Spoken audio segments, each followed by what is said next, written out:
प्रिय शिक्षार्थी बंधुओं, आज हमने एक मजमून लिखना है।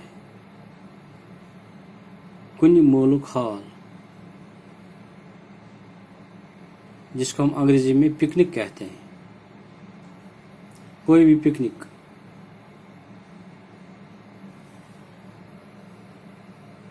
निशात तो शालमर बागन मज प्रथ वरी 13 अप्रैल मल लगान। अप्रैल किस रेतस मज हरगाह कशीर मज मौसम ज्यादा खुशगवार छुन आसान, बल्कि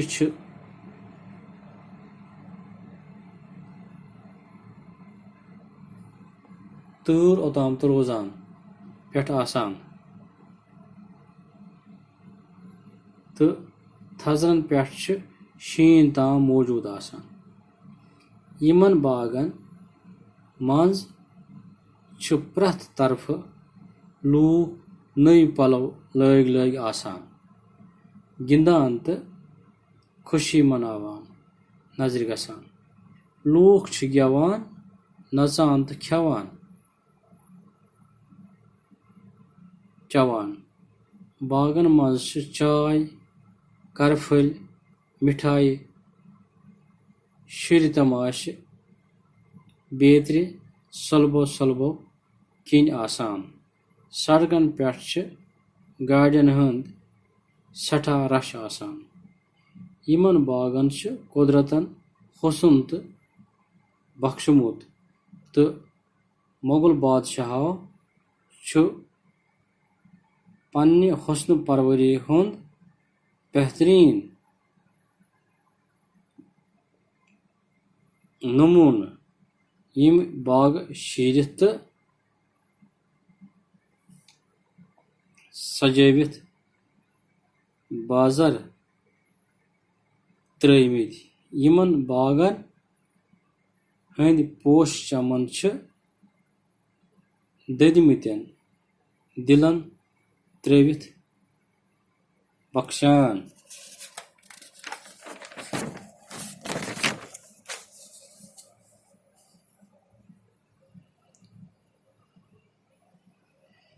मे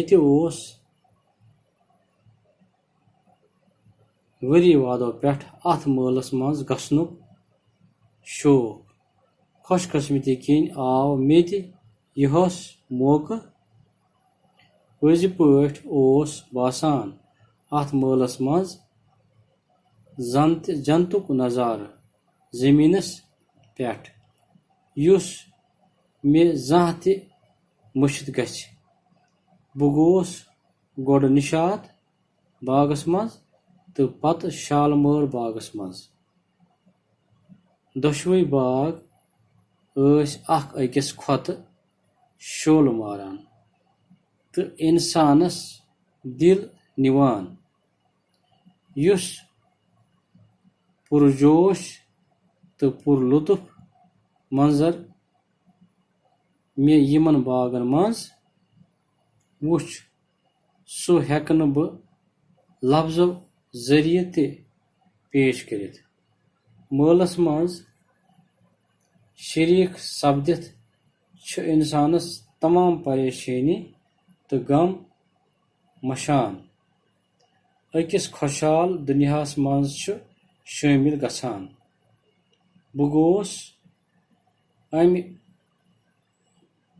मोलुक मंजर वुचित युथ मुतासिर जि मे न शामस ति घर कुन दिल नेरान।